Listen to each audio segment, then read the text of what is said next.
Tonight, Speaker of Parliament criticizes Minority Leader as he distances himself from Afenyo-Markin's references to the Speaker's past conduct as MP to justify the recent chaos in Parliament. What the Minority Leader is doing now is not what I did. He has copiously referred to you people that he took inspiration from my record. Please go and read my record. Also tonight, the Ghana Armed Forces is revamping recruitment drive with enhanced safety protocols after recent deadly stampede left 6 dead and dozens injured. And so what we have done is that we have beefed up. The military police will be there. More personnel have been brought on board and will not allow any. But the applicant must also learn to comport themselves. When we ask them to sit, we expect them to sit. We hear from the minority, which had earlier pressed government to review the entire recruitment process. Also tonight, government to introduce a national defense university bill to streamline and enhance training of security personnel across Ghana. It's President Mohammed's decision that the Ghana Armed Forces and all its allied institutions be upgraded into a university of the National Defense University. And then later, as Ewoyaa residents push for swift ratification of the Lithium lease, we'll hear from a policy analyst and the Chamber of Mines. They are both asking the minority and majority sides in Parliament to desist from politicizing the deal and pass it. Clearly, the NPP is playing politics with this whole issue. And it's also fair to observe that the NDC in their time also played politics with the issue. The whole discussion seems to be driven by sentiments rather than data and science. More, as he says, the increasingly polarized exchanges between the majority and minority could weaken investor confidence. Playing endless politics with this lithium deal is sending a bad signal to the international investor communities. We'll hear from the Chamber of Mines in business tonight. Finance Minister Dr. Tuforson projects about 6.5% inflation rate before the end of this year. And in sports, Ghana's Black Stars complete final training session ahead of tomorrow's Kirin Cup clash against South Korea. And you want to join us with your thoughts and comments, 055-1111-997. My name is Evan Spencer, and we start tonight from Parliament, where the Speaker, Aban Babing, has tonight been criticizing the Minority Leader as he distances himself from Alexander Afenyo-Markin's references to the Speaker's past conduct as MP to justify the recent chaos in the House. Now, Parliament this year alone has recorded a number of unpleasant incidents, both on the floor and at the committee levels, especially during ministerial vetting of Kwabena Mintah Kando and Samuel Okudito Ablakwa. The most recent case was the vetting of Chief Justice nominee Paul Bafuboni, who was confirmed today and sworn in, where the committee spent close to 3 hours arguing over the propriety of the open remarks of the Minority Leader. Now listen to Speaker Aban Babing reaction to the recent incidents at the launch of a scholarship scheme for members of Parliament. You've been told often, and sometimes I expect some of you who experience it to respond, but you don't. And you know, silence means consent. What the Minority Leader is doing now is not what I did. He has copiously referred to you people that he took inspiration from my record. Please go and read my record. I never, on the floor, raised my voice. I never, on the floor, tried to show grandeur. No, I studied the ecology, the political environment. I tested the pulse of the people, and you play along that. I didn't do what you are doing. Please, anybody can go and read. Well, the Speaker was speaking today at the scholarship launch for members of Parliament. My colleague, parliamentary correspondent, will join me pretty shortly with how this matter came about and what really triggered this. Also, the Speaker goes ahead to speak directly to other issues of importance to him, directly dealing with the incident the Minority Leader, usually making references to him. Only one occasion when the Right Honorable Peter Lajeti came and read a statement attacking me personally that I rose up to say my side of the story, and he would not allow me to do so. My very good friend, Papa Nkuma, who was the majority leader then, stood up and said, once he mentioned me specifically, by our standing orders, I have the right of reply. And he shouted at him and prevented him and ordered him to sit down. And that day, I took my books and stormed to my office. My colleagues did not follow me. They continued with the work of Parliament. It was in my office that the then few cameras, led by GTV, questioned why I moved out. And I gave them my side of the story. I said, if this is how the Speaker was going to go about things on the floor of Parliament, I will go after him. That caught the attention of the whole nation. That is the only instance. And later on, I met him and narrated that he accused me without basis. They pleaded on me to rather tone down my response, which was meaningless. It's also captured in the official report. I'm saying this because this has been referred to many times by many people that I behaved the same way when I was minority leader. If I did, we could have turned things around within 2 years, and we almost won the 2004 elections. And these young MPs, the Minister for Education and his team, joined us in 2005. Please, the opportunity is now, and that is why I'm saying this. Well, let me bring in my colleague, James Aveji, who was there for us today. And James, this was supposed to be a scholarship launch event. So how did this come into his speech? Well, Evan, so the speaker, as part of his speech, was drawing on how he himself has improved upon his parliamentary delivery as well as his leadership skills from trainings that he's had from several institutions. Mentioned the fact that in those critical times when a government changed power, especially under John Ejekun Kufuor, when he became the minority leader, he immediately had to enroll himself at GIMPA to undertake some leadership courses in order to sharpen his skills.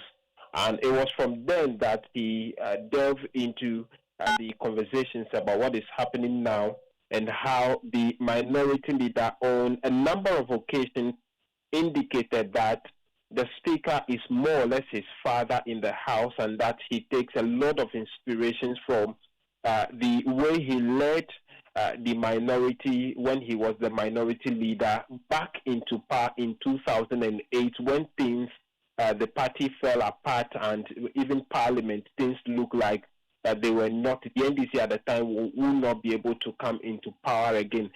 It is on that basis and those influences the minority leader would usually draw in his speeches that he gave that indication or statement distancing himself from some of those positions. And to put it simply, he doesn't approve of the minority leader's actions in the specific instances that we know has cropped up recently.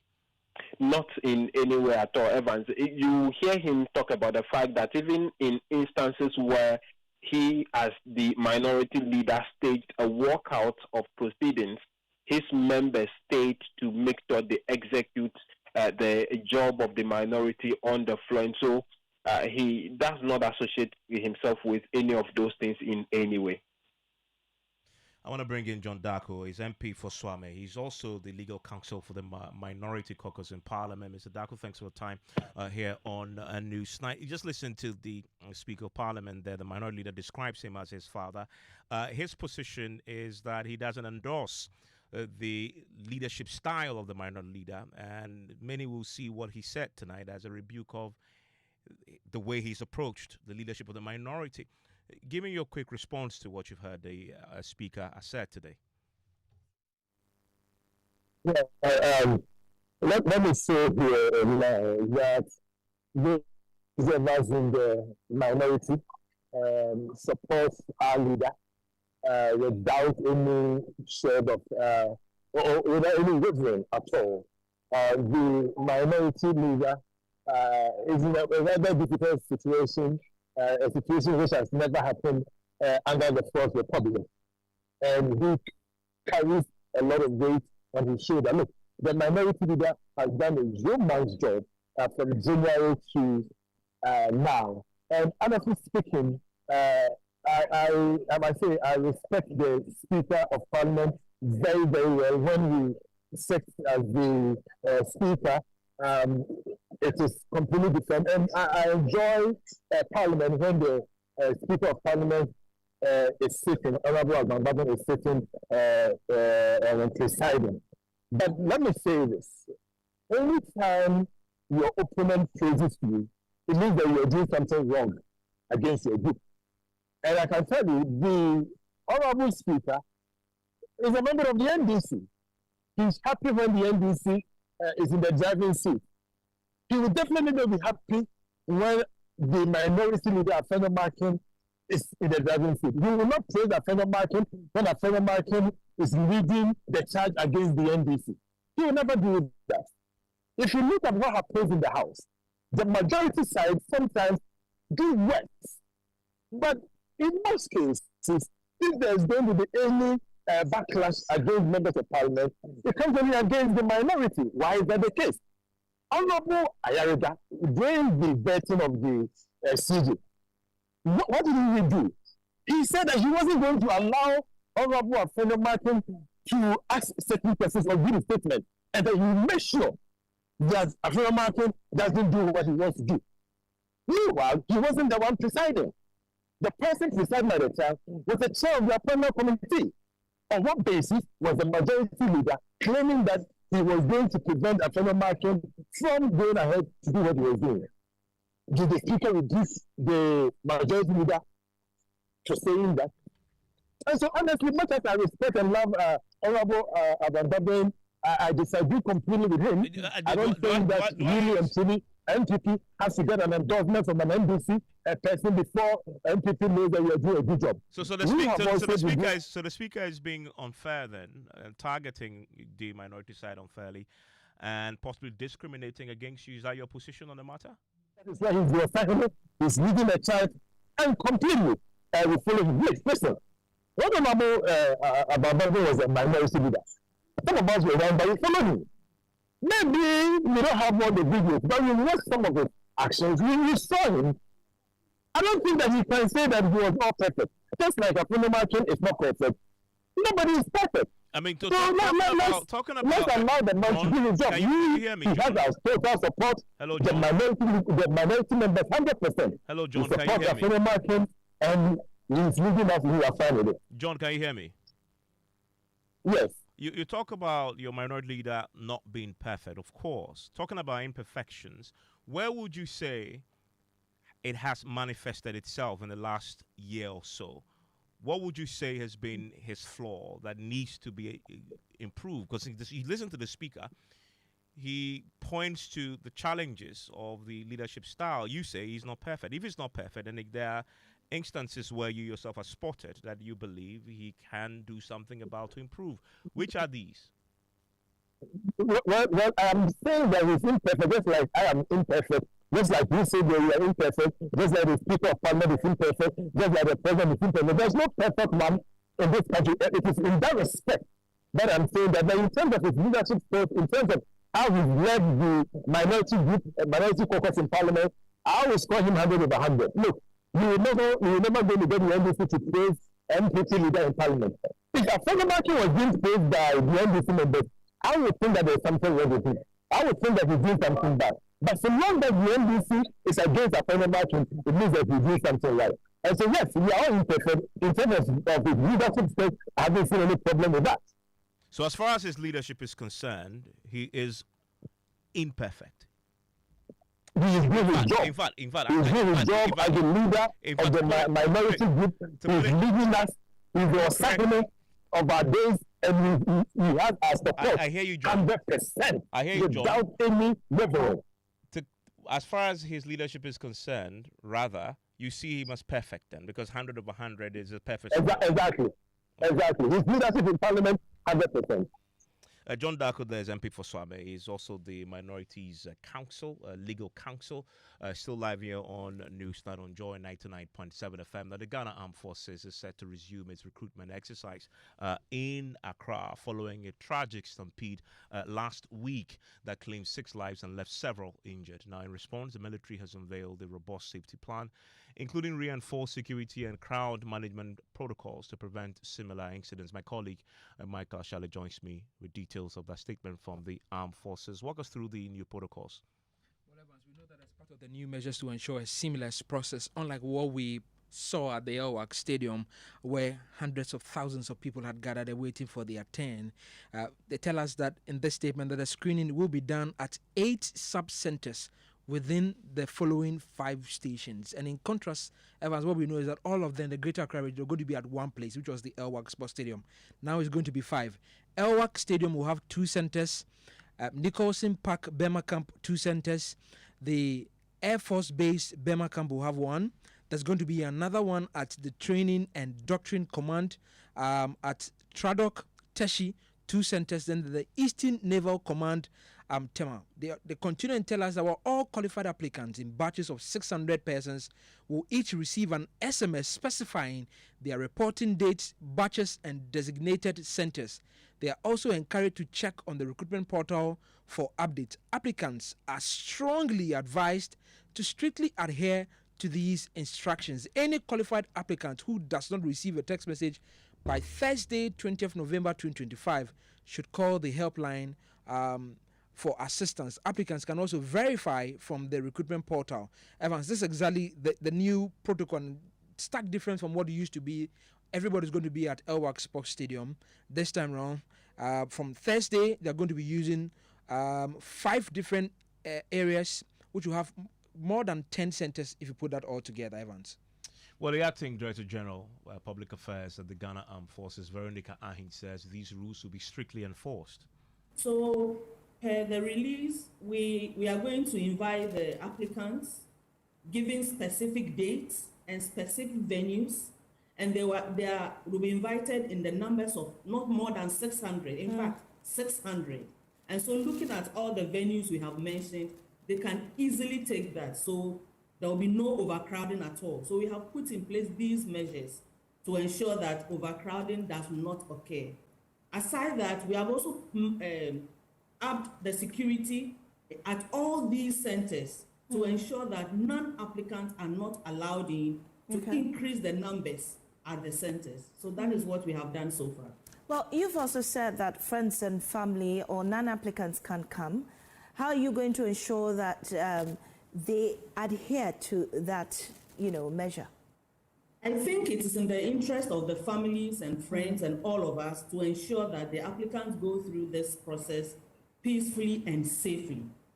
And so what we have done is that we have beefed up, the military police will be there, more personnel have been brought on board, and will not allow anybody. We would want to appeal to the general public to help us do this process as seamless as possible.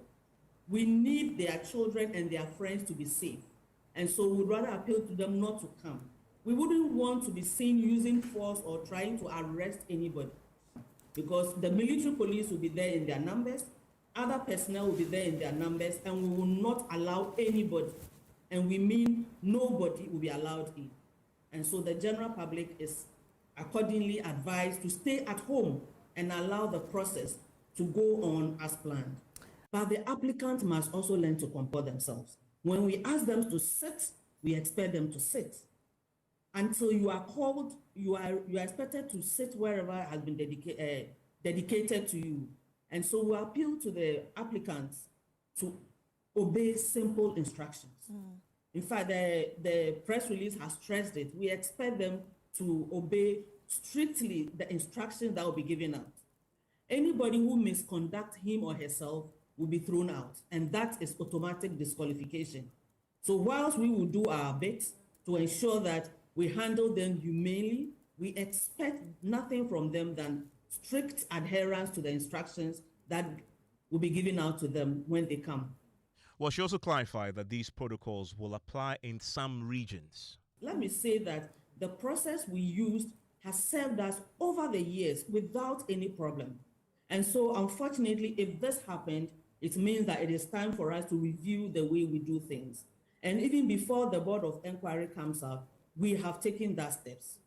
Aside Accra, we have also taken steps to expand the venues for the enlistment. So we have now added the Kwame Nkrumah University of Science and Technology Stadium in addition to the Baba Yara Stadium to make sure that there is more space for the applicant to do their work. Let me also stress that we applied or we advertised because we need this applicant. And so we'll do everything within our power to make sure that going forward, the processes run smoothly without any challenges.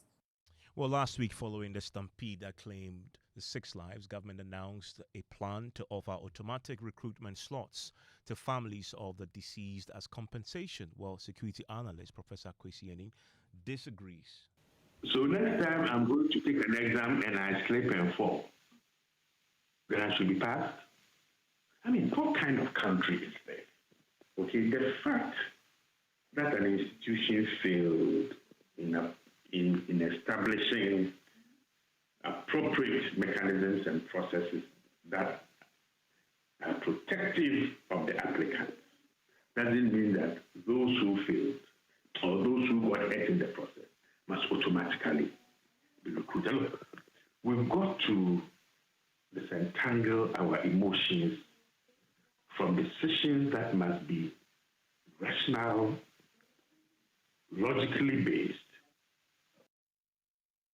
Well, let me bring in now the minority spokesperson on defense and interior. Joins us on the line right now, Reverend Tim Fojo. Reverend, thanks for your time here on Newsnight. Quickly, what do you make of the new measures that the armed forces just announced? They're going to have a total of 8 sub-centers.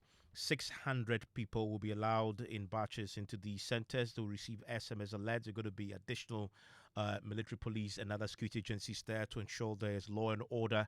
You've asked for a revision of these recruitment measures at these centers. Are these enough for you? Yeah, so Evans, right from the beginning, these were the measures we called for, the reforms that we called for. We are yet to have the acting minister for defense and the team honoring our invitation at Parliament for us to probe but ahead of it, the initial reforms that we proposed were that the need to ensure that additional or further decentralization is done. We need to create 4 additional centers in Greater Accra and minimum 2 additional centers in Ashanti region. And so we've followed up to that. We've seen they've responded to put in place some measures in line with that. And in some centers, so in some locations, they even have 2 separate centers. We are going to follow up to ensure that the communication to the prospective or potential recruits actually reflects the segregated scheduling. And this position exonerates our point from the beginning that it was disingenuous on the part of the Ghana Armed Forces and even the president to have blamed the stampede on potential recruits breaching protocol. We thought that was most unfortunate for failure to put in place the right measures and the right controls, sending bulk messages for over 21,000 people to converge at the center, failure to deploy adequate numbers of military police, deploying only 2 military police. All this culminated into the unfortunate incident we saw. So it was most unfortunate and disingenuous for them to suggest that the stampede should be blamed on potential recruits. They should accept failure. They should accept responsibility. So these initial measures are optimal. We are going to follow up to ensure that they actually implemented the right way. We also understand the Board of Inquiry is underway. But when the minister and his team honors our invitation and we exercise our oversight, there are a lot of interrogations to be done for us to probe and ensure that comprehensive reforms beyond the stopgap measures being put in place to complete the recruitment exercise for this batch is done, and going forward, sustainable and very creditable measures permanently are discussed and put in place.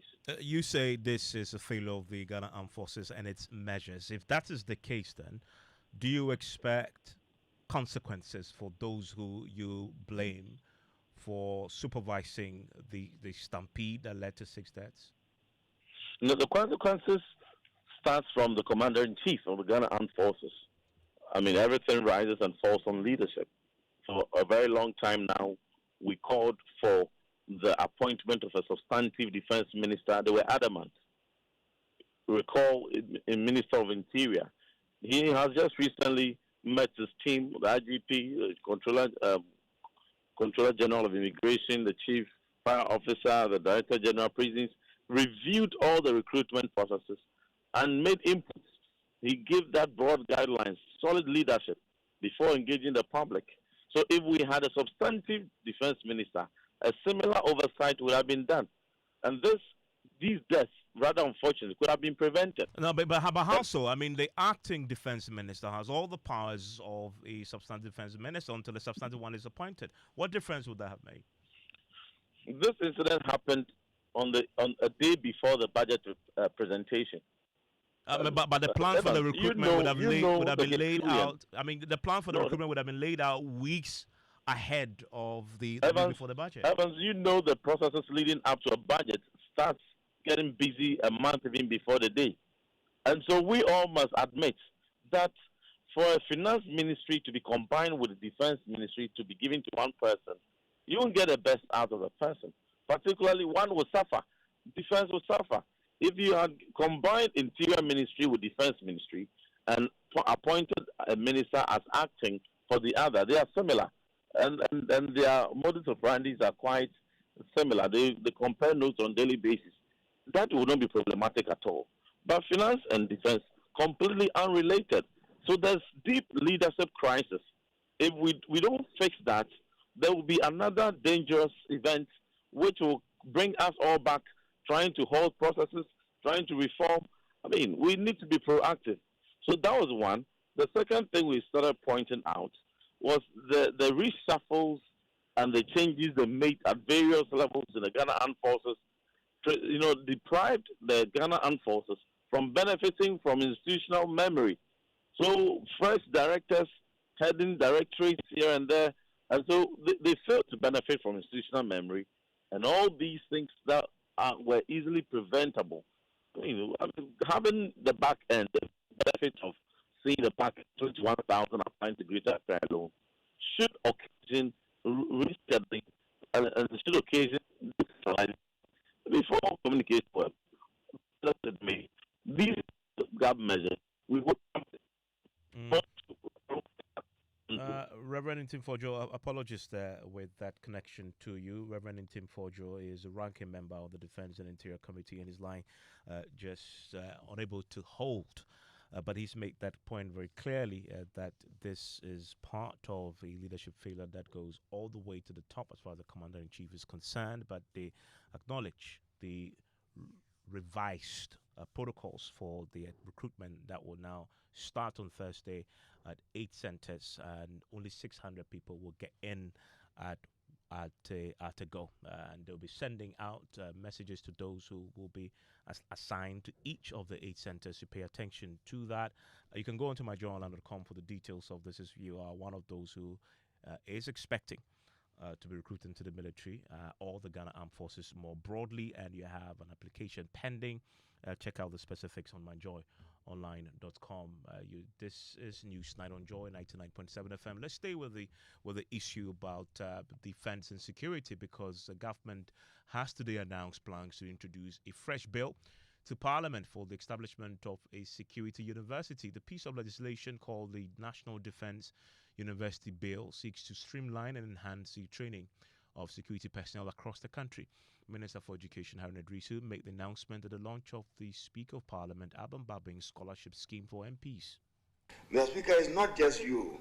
I'm sure sooner than later I'll come to Parliament to introduce the National Defense University. It's President Mohammed's decision that the Ghana Armed Forces and all its allied institutions be upgraded into a university of the National Defense University, NDU, will come to Parliament to introduce a bill on that. So to Professor Atuahine, I should commend Speaker Bagbin, and I believe that many of our academic institutions in Ghana are listening. You can establish a chair in governance. Then once in a while, you can invite the like of Mr. Speaker, former speakers, former experienced members of Parliament to share their views on governance and the administration of the country generally, to understand what Parliament does and what Parliament would not do. So, Mr. Speaker, I should commend you highly for this initiative. Hannah Idrissa there is the Education Minister. So live here on Newsnight on Joy 99.7 FM right after business. We take you to Ewoyaa, where residents are pushing for swift ratification of the Lithium deal. We'll also hear from policy analysts and the Chamber of Mines. They're both asking the minority and the majority sides in Parliament to desist from politicizing the lithium lease and passing. Playing endless politics with this lithium deal is sending a bad signal to the international investor communities. George is here with the latest from the world of business. Hello, George. Evans, and coming up in business, Finance Minister Dr. Tuforson projects about 6.5% inflation rate before the end of this year. Accounting firm KPMG pushes for more economic buffers as Ghana gets ready to exit the IMF program next year. The business news on Newsnight is brought to you by MTN Business.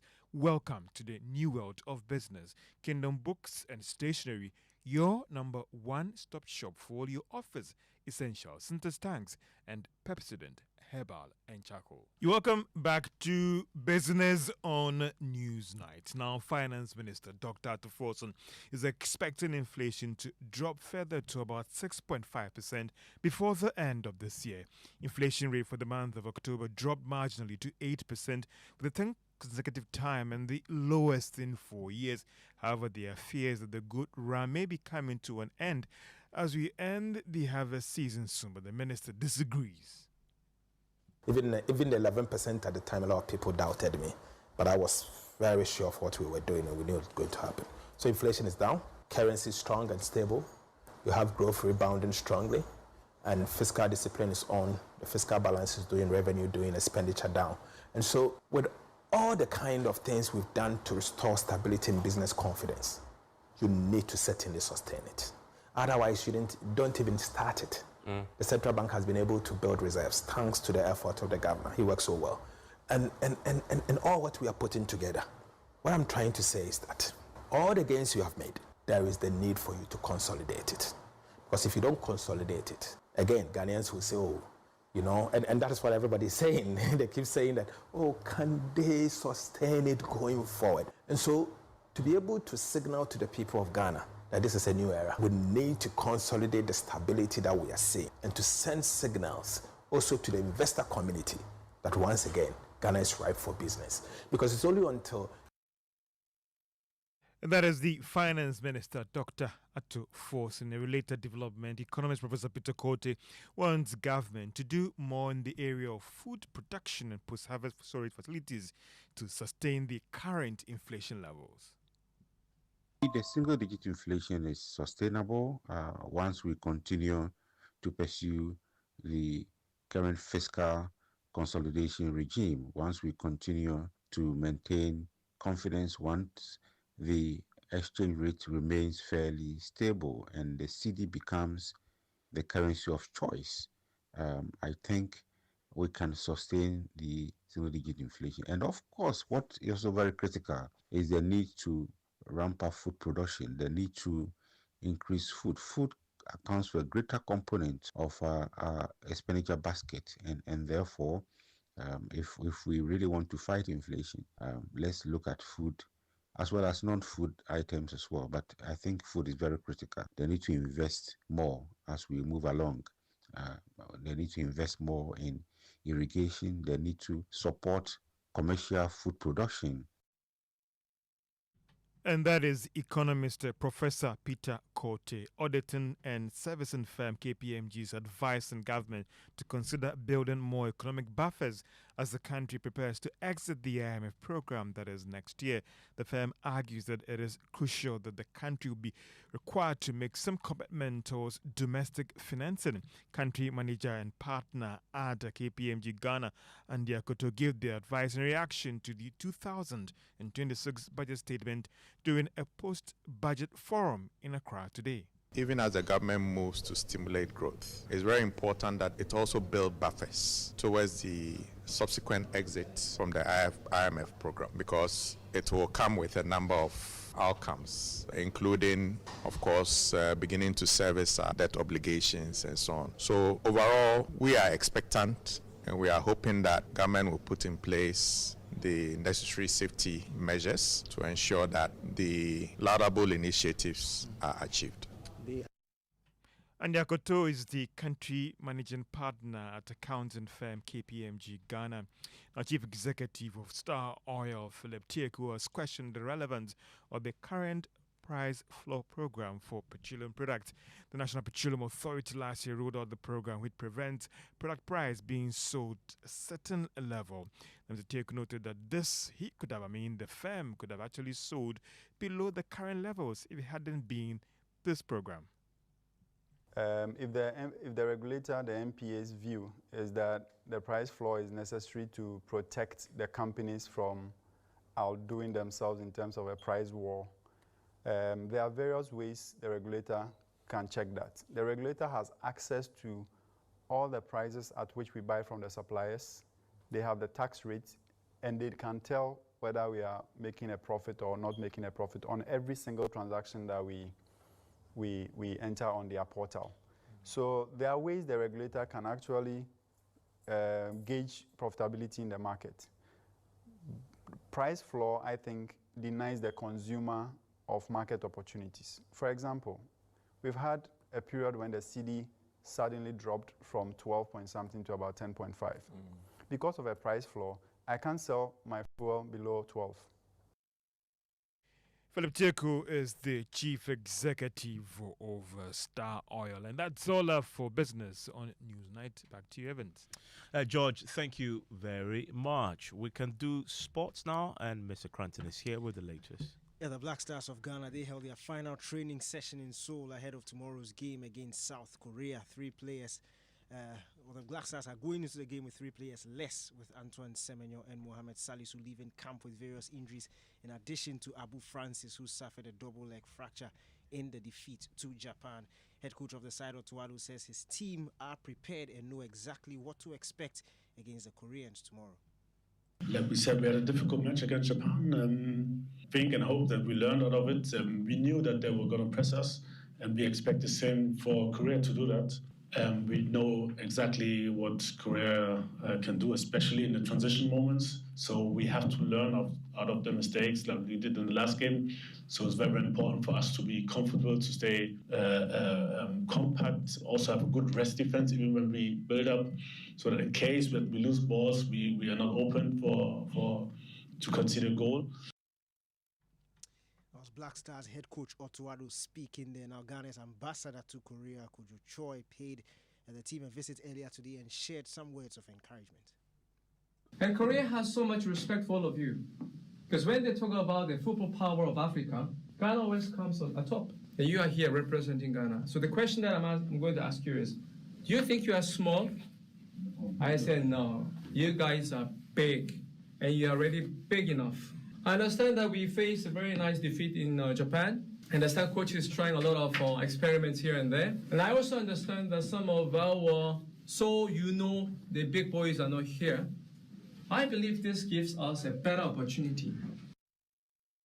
You heard Ghana's ambassador to Korea, Kojo Choi, bring that into sports. And when can we expect the World Cup draw? December 5th. Okay, I'm pretty sure we're all hoping that we get, a group that we can sail through quite easily. Yeah, it depends on the rankings. That's why tomorrow's game is very important. A win for Ghana could slightly boost their rankings, which could put us in maybe pot 3 instead of pot 4. Okay. And that could help us. Okay, that game is important then. Thank you very much, Daniel Cranting. And still live here on Newsnight. It's on Joy 99.7 FM. I'll be sharing your thoughts with the rest of the world pretty shortly here on Newsnight. Now, civil society and the Chamber of Mines have tonight joined forces to sound the alarm on the growing politicization of Ghana's lithium agreement, cautioning that increasingly heated exchanges between the majority and minority in parliament could undermine investor confidence and jeopardize the country's economic future.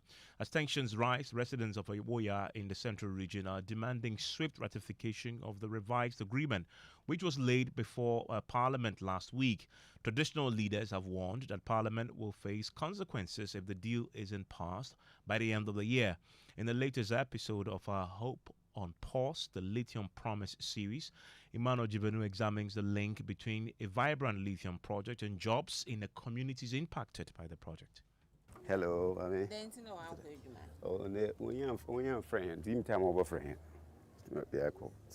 Justice Agri is one of more than 100 workers laid off, casualties of Parliament's delay in ratifying the Ewoyaa lithium project.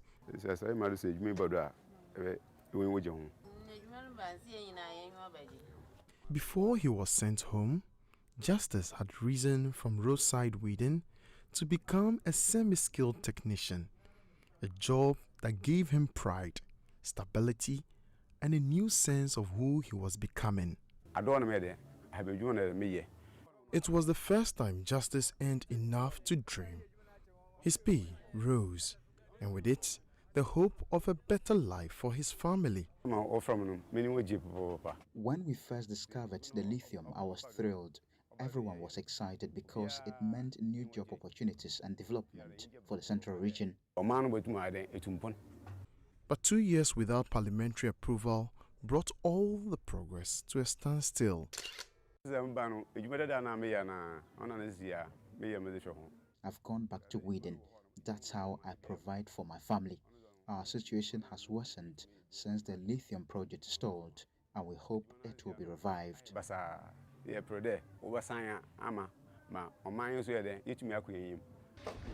I'm Sarah Agri, Mr. Justice. Agri is my father. He told us that they said they should come home, they will go again. They will start the work around somewhere 2025, but still the work is not, so they are still at home. Every day Justice stays home, waiting for a call that never comes, is another day her daughter's hope for college drifts further away. I completed school around 2023. Then because of money, financial issues, I couldn't further my education, but he's willing to take me to school when the work comes in. Community leaders say the delay are deepening frustration and hardship. I cannot even describe the extent of my disappointment. It is very sad. Such opportunity. One day you are asked to go home because the ratification is not given. In Krampakrom, a trained technician of 8 years is back to the charcoal business he thought he had left behind. What am I going to do? I have a wife and children to care for. Before coming here, I was making charcoal. That's how I earn money to buy books for my children.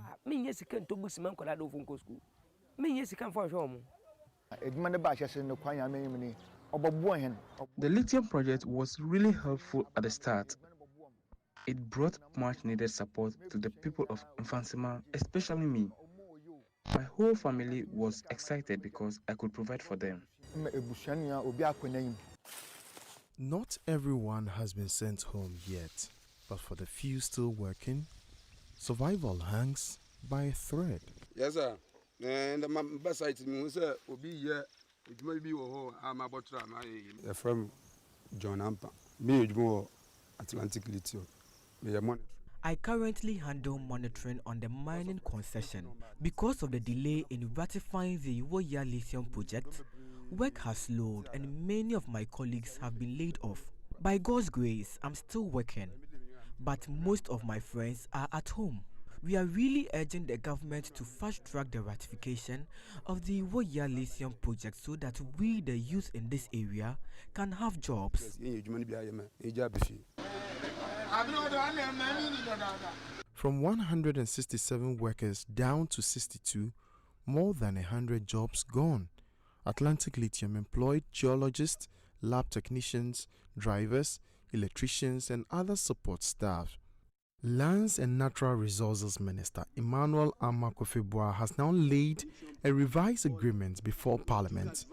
3 key areas has been looked at: the royalty rate adjustment, VAT deferral on capital inputs, and sub-on transshipment facility feasibility. These 3 areas were new areas that has been factored, and that called for us to look at the new lease. The new lease has been negotiated, sent to Cabinet for approval, and we are here in Parliament to get ratification. We will not forgive them if they defer it again. With the processes it has passed, there shouldn't be any hula baloo about it. The Ewoyaa Lithium project promised 800 direct jobs, at least 2,700 indirect jobs, and a new industrial path. Now, that future waits on parliamentary approval. With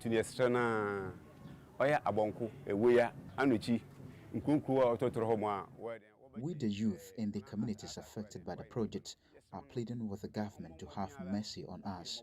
We need their support and grace to ratify the project, or else we will continue to suffer.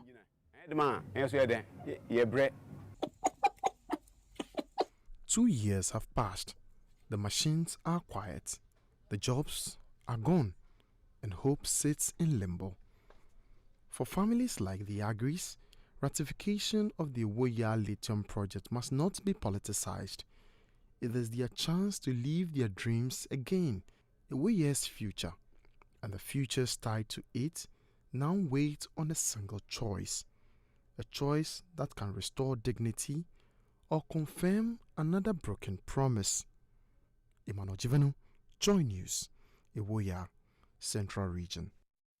Well, co-chair of the Ghana Extractive Industries Transparency Initiative, Dr. Steve Mattel, wants Parliament to focus on the national interest, depoliticize the debate, and think about the big picture. Clearly, the NPP is playing politics with this whole issue. And it's also fair to observe that the NDC in their time also played politics with the issue. The whole discussion seems to be driven by sentiments rather than data and science. Let me put on record that Zimbabwe is Africa's leading producer of lithium. And yet, all Zimbabwe gets in a year from its lithium is 400 million maximum. Sometimes last year they got about 350 million US dollars. Your gold, the gold we produce in this country, gives us in excess of $2 billion. With the rising gold prices, I won't be surprised it will end over and about $3 billion in a year. And yet we are happy to take 5% royalty for gold, which is more valuable than lithium, and condemn 10% royalty for lithium, which is worth less. So it looks like we're driven by sentiments. Everybody has pinned their hopes on lithium, but we are not going to get anything near what we get for gold. So this is even dead on arrival. Exactly. I think we are just being overly sentimental. And it is also because over the years we've not been able to unleash the development potential of our natural resources. And so many people are tend to see this as the last option, the last opportunity we have. But the value of the resource we are talking about is not the kind of mineral or the kind of value that would transform this economy. The Chief Executive Officer of the Chamber of Mines, Dr. Kenneth asked Parliament to ratify the deal as soon as possible.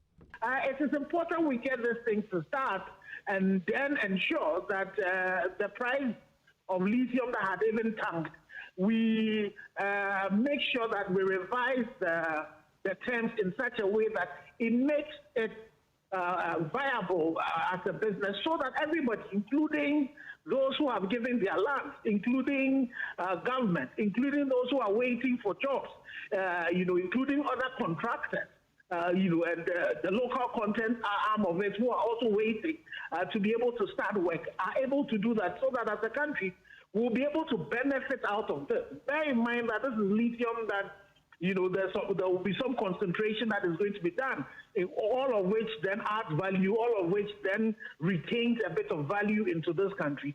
So we should work as quickly as we can to get this lease signed.